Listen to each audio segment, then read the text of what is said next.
Living with heart disease or surviving a heart attack requires you to look out for yourself more. And what's important is that even though you might have a heart problem or a heart disease, you should never be demotivated. So in this video, I'm going to be teaching you how to help you help yourself. Coming right up.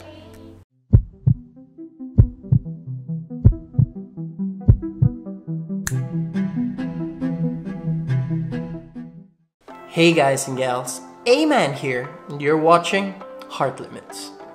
You know, it's quite hard, the process where you finally hear or you learn that you have a heart problem, and you eventually get to the point where you need to accept it. And for me, that was pretty tough, given that I had to give up my biggest passion, which was football. And what makes it more scary is the fact that recently, after undergoing my MRI, I am waiting on the possibility that I might actually need to have a defibrillator be placed under my skin. It's kind of creepy and it kind of freaks me out, but life is what it is and life just goes on. So for you to look out for yourself more, you need to work on 5 things. Number 1, be active. Having some form of activity that keeps you moving, like jogging or even going for a little run, is actually really good for your health. And by getting into the habit of having some form of activity is actually a way to make you improve your health. Number 2, follow a healthy diet or a healthy eating plan. Well, the goal of this is to basically cut down all the bad stuff that you eat and start eating more healthy things. And what's important is that you try, if ever you are underweight or overweight, to be in the weight which is healthy. And that is somewhere in the middle. Number 3 is about openness and learning. So for you to be able to take care of yourself better, of course, you need to find out what your disease is all about. What things should you not do? What things can you do? And here, there are 3 points that I want to emphasize on. Number 1 is about always having that regular checkup. And by this, I mean checkups with your blood pressure and checkups on your cholesterol levels.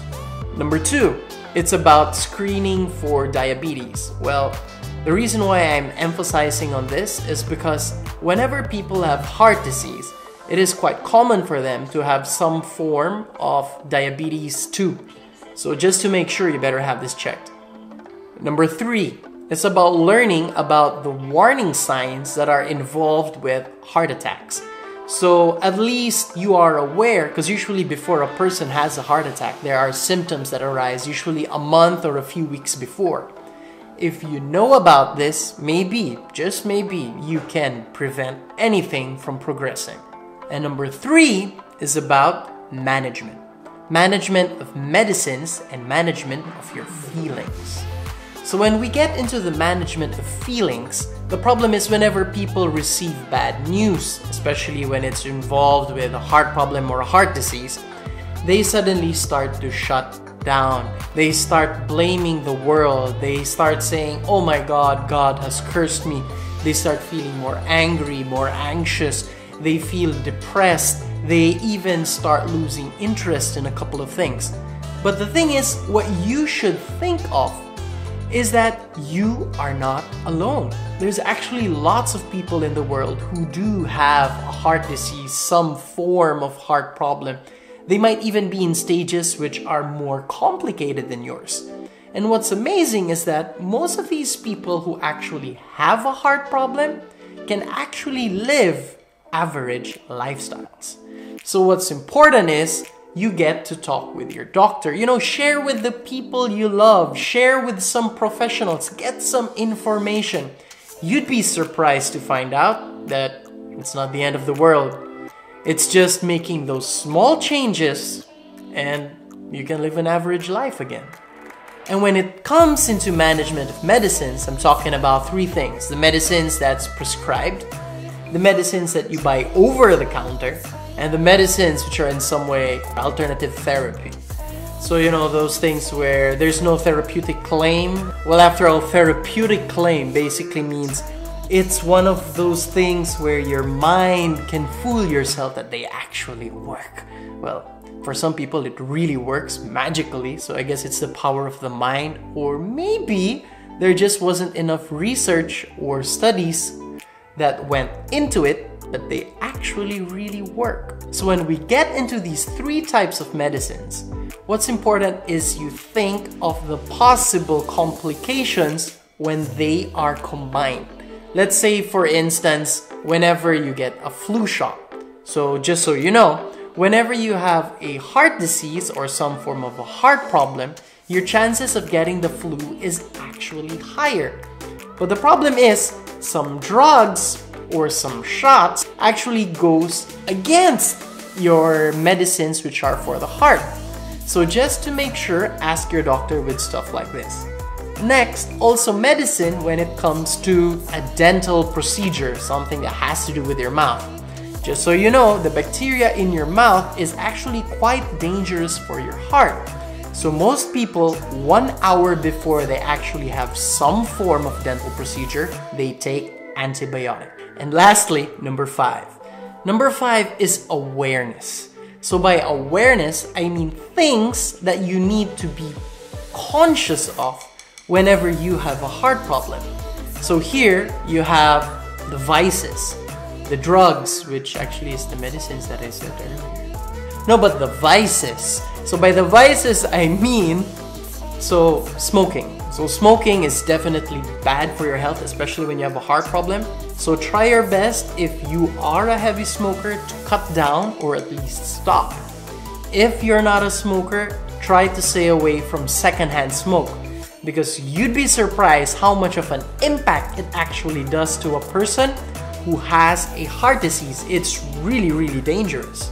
Next is also be aware that whenever there is a heat wave or when you are super dehydrated, you are really, really at risk.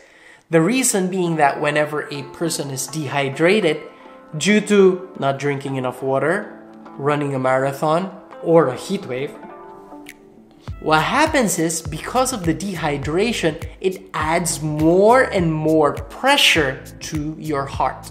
Next is alcohol. Well, with alcohol, it's a special case, because what's important, just to make it easier for you, is try to limit the amount of alcohol that you consume. If you can, just drink 1 glass, have 1 shot, have 1 little bottle. You know, I'm not saying the whole liter because it's not good as well. But the problem is, it all boils down to how the alcohol is made, what ingredients were used, and how much alcohol percentage there actually is in what you are drinking. So to play safe, limit what you drink. And for awareness, lastly, is be aware that not everything that you read online is really what it is. Because the problem is, there's lots of content online which is actually made out to make people more interested. You know, they create these myths, they create a buzz. So it's better just to play safe, to ask your doctor, because these are professionals who know what they are talking about. So it might feel like it's a lot to take in, you know, all of these things, all these changes that you have to do, knowing that you have a heart disease and you need to start changing your lifestyle. But I have to say, it is an awesome call to action. Doesn't it make you healthier, make you feel better for yourself at the end of the day? So to all of you who are suffering some form of heart disease or who have survived a heart attack, I want you guys to keep your heads up, alright? Life isn't over and we can still enjoy life as the way it is. So once again, Aman here, you're watching Heart Limits. Please don't forget to subscribe, hit that like button, and share. And once again, see ya! Peace!